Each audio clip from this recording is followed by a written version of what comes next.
नमस्कार। पुणी एक विशेष विषय मु आपण मानकर जना निमंते बा विशेषकर संप्रति समय नवरंगपुर जिले में निरंतर जो शव प्रति अपमान चली ताकू नहीं मु किछि आपनक मध्य उपस्थापन करने को चाहूँगी जे हुए तो आपण माने सचेतन अच्छंती कि नहीं मु जानिनी किंतु सबको अपमान करिवाटा गोटे आईनगत दंडनीय अपराध एटा मु कहूनी। विशेषकर भारतर विभिन्न अदालत एपरिक मान्यवर सुप्रीम कोर्ट भी या पर तार मंतव्य एवं तार टिप्पणी रखी सारी। विशेषकर कोविड समय 2020 एप्रिल 22 तारीख रे गोटे आर्टिकल बाहर थिला इंडिया टुडे रे आपण माने गूगल कले पाई परिबे। सेथिरे डॉक्टर साइमन हार्कुलस रो मृत्यु हुए आ किछि जण कोविड ना रे तार शव को कबर देबा पाई प्रतिबाधा करथिले। तापरे से विषयटा कोर्ट को जाए। हाई कोर्ट गोटे स्ट्रॉन्ग बा अति दृढ़तार सहित टिप्पणी कले जे प्रत्येक मृत शरीरर योग्य सम्मान पाइबार अधिकार भारत वर्ष रे रही।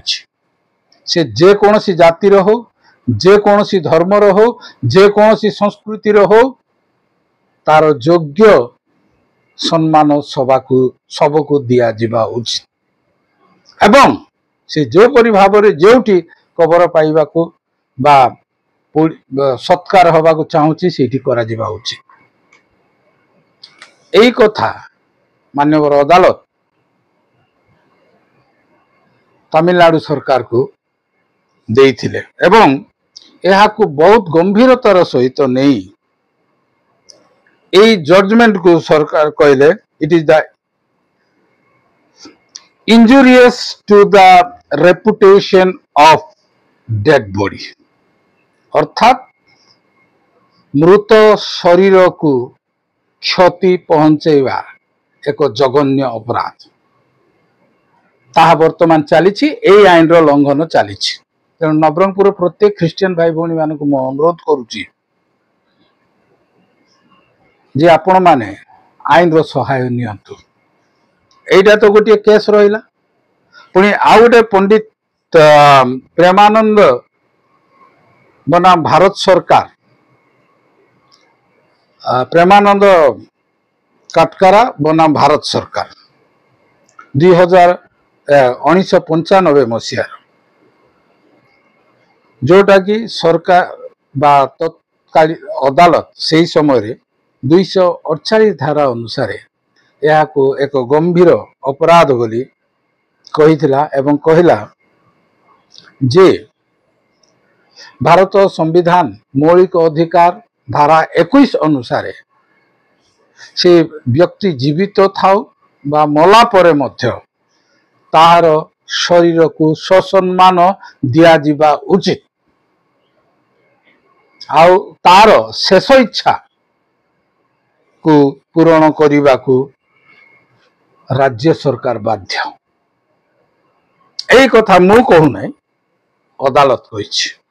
सुप्रीम कोर्ट पुणी आउ एक आदेश देछि जेतेबेले आश्रय अधिकार अभियान वर्ष भारत सरकार रो 2002 रो गोटे जजमेंट रही सेक्शन 554 आपण माने एटा जो माने वकील बंधु माने AIR 2002 SCC 554 रे आपण माने देखि परिबे जे प्रत्येक शव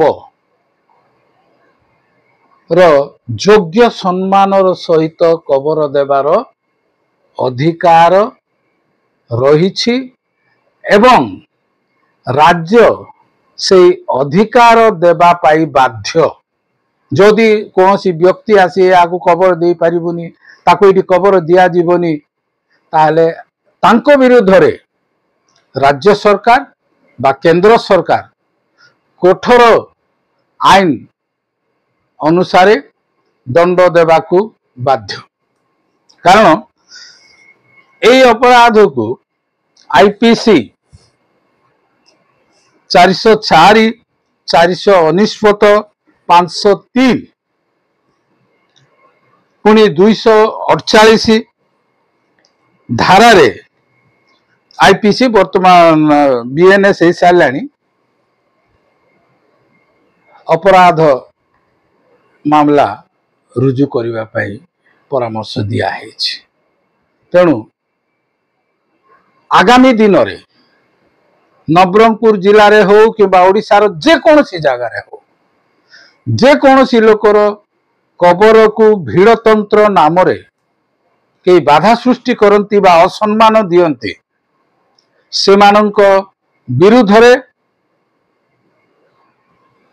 आईनगत कार्यानुष्ठान करिबा पई अदालतर आश्रय नेबाकू बाध्य हेबाकू पड़िबो।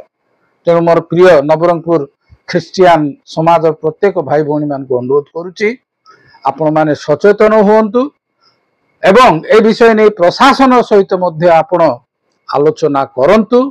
जदि कौनसी क्षेत्र रे यार खिलाफ होउची अवमानना होउची लंघन होउची ताहले आईन रो आश्रय नेबाकू बाध्य हुंतु। धन्यवाद।